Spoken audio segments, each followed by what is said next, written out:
My name is Seidman. I am one of three founding partners for the company called IT Health Partners, and I'm the Chief Technology Officer at the same time.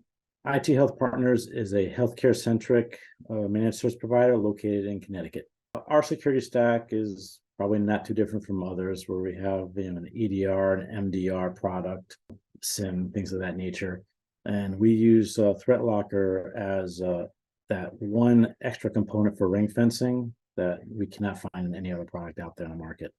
With other products, it's pretty much a binary 0-1. Can they use this product, this executable, or can they not?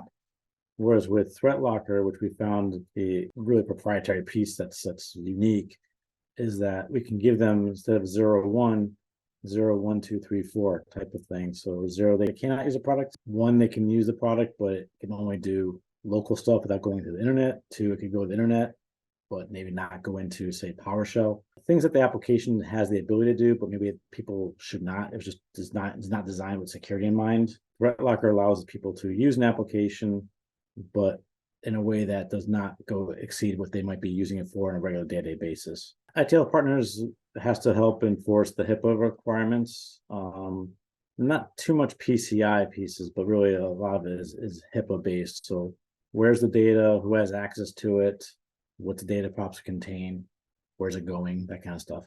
Mostly for the security side of things, ThreatLocker helps us with the granular controls that a lot of things like high trust might be requesting as part of its interview process. So by saying that we have ThreatLocker, we can say that products are allowed in the environment and how they're allowed to be used versus just whether or not the products that someone might install could be initiated. So ThreatLocker helps us at least for both cyber insurance policies and high trust certifications document and prove that these controls are in place. We've used resources at ThreatLocker pretty much whenever we have a question with respect to how the product is reporting its audits. I don't have that big an ego, so I don't walk around playing. I have to be a master of this thing right off the bat. So I will call into support or email support or talk to our rep, and they schedule an appointment. We do a screen share together, and there's been an absolutely wonderful experience working with ThreatLocker's support people. ITL Partners started looking at zero trust pretty much as soon as the buzzword started coming out, and knowing the industry as we do with respect to healthcare, that having things kind of wide open as they had been, both by designs of the clinical applications and or the medical devices, really kind of made it difficult to keep that mentality open for the product lines that we had to play with, because vendors are still playing catch up. So by pushing forth with zero trust in at least at the operating system through ThreatLocker, gave us at least that beginning edge to push those vendors to make their products a bit more, we'll call it, compliant with current standards that the security market would like. Well, for IT Health Partners and any group that's working in genuine with healthcare, it really comes down to some big part of it is economics versus what the products that are out there that the clinicians may use. For example, if you're in a cardiology group and they have a camera system still relying on Windows XP machine, it might cost them $250,000 to replace that, because the vendor may say that they'd have to replace the whole kit and caboodle to work together. They're not really working on piecemealing a Windows 10 machine or when the machine came out with that part of it. And these practices just don't have that kind of money, especially if there's multiple offices that offer the same testing. So we figured $250,000 per system. They have 2 or 3 offices that offer that. I'm talking $500,000, $750,000 just because of an upgrade. ThreatLocker can help in situations where you can help restrict things down. So a machine that inherently may be more or less unsupported or insecure by its current manufacturer / vendor design, this can be added on top of that, both starting to learn how in learning mode so we can understand how the systems operate, and then you tweak it with support to ensure there's no interruption of service with the device when it goes in secure mode. But once it's in secure mode, then the things that generally are commonly concerned by the MSP market and IT people everywhere about lateral movements and things taking advantage and leveraging software that is just not patchable is becomes less of a worry because it's been restricted to what the software is allowed to do by your meaning the IT provider and the actual person who's using the software, what they intend to do with it. In healthcare specifically, because in that world, they really are kind of held to what I would consider kind of a substandard based on what the vendor's willing to put out there. So if a machine gets compromised, the vendor may put, instead of the vendor giving you a new machine that's got the latest, greatest on there, they'll give you just an image of what was there before. So you're not really changing anything other than the one infected machine for a machine that's not infected. Doesn't mean it can't get reinfected again, for example. So with ThreatLocker as a what I would consider a extremely reasonable investment, I heard about ThreatLocker years ago, actually, when I worked before the MSP was formed here.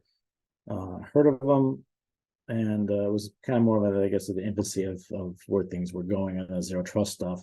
And then when I attended another conference, I got reacclimated with the product and the advancements they've been doing with it. It's definitely for something that's in a restrictive thing. Anyone who's looking to implement something that provides whitelisting and ring fencing as a third-party product, you really want to make sure the place that's offering that supports it well and can understand the industries that you're playing with. In our case, since we're healthcare and everything is very, very, very tied to patient care as being the forefront, most susceptible offering for changes, sensitivities of that are very high. I imagine the same thing be true of anyone that's supporting, say, a nuclear power plant or other industries of construction and things of that nature. Certain things have to be functioning. And when you throw in security, you have to balance in usability. You can secure the heck out of something, but if a company does so and disrupts the functionality of it, then you pretty much have dead weight that people can't use. So having the right kind of support system behind the product is pivotal to me. So Oliver Plant is a rep that we got involved with probably from the onset over at ThreatLocker, and he directly would reach out, follow up to see how things are going, ask if we want to meet. We'd say sure, we'll have to meet, go over audits, and look at the data to see what the software is learning and what things are interesting, and built quite a relationship with the guy, to where I don't feel that we're alone in this at all. Anytime we encounter anything interesting, I tell my team just send a note to ThreatLocker, get support, or email Oliver as he's always available to answer questions or direct us to help us, and it's always been quick. Love it. ThreatLocker has been a good addition to our security stack, and that one, I know that if the EDR or malware protection has a failure of some nature or just it's not detecting the problem, knowing that ThreatLocker is on these systems will be we'll definitely see it from that point of view, just because it's how it's trying to use software that's either already on the machine or trying to be added and executed, or if someone's trying to install something that they even though the person themselves may not realize they're actually trying to do, because to them it's just a pop-up and they're trying to say yes to it. So we get notifications on that, so we get more awareness of what's going on in our client communities, especially when it comes to someone trying to add software. A vendor may come in with their product, trying to say, hey, let's try this out, whatever. And as an MSP, you like to kind of know what's kind of going on in your systems that you're responsible for. And ThreatLocker notifications help us out a lot in that respect. I would say ThreatLocker has helped with our business growth by being a component of our stack of which we have 100% confidence that it works. We've, like anyone else out there that's evaluating products, I welcome anyone to test it against ways to beat it. And so far, I've not found a way to get past it as a with a black hat type of thing on. So it makes it easier to believe in selling security when the product itself offers security in a genuine level.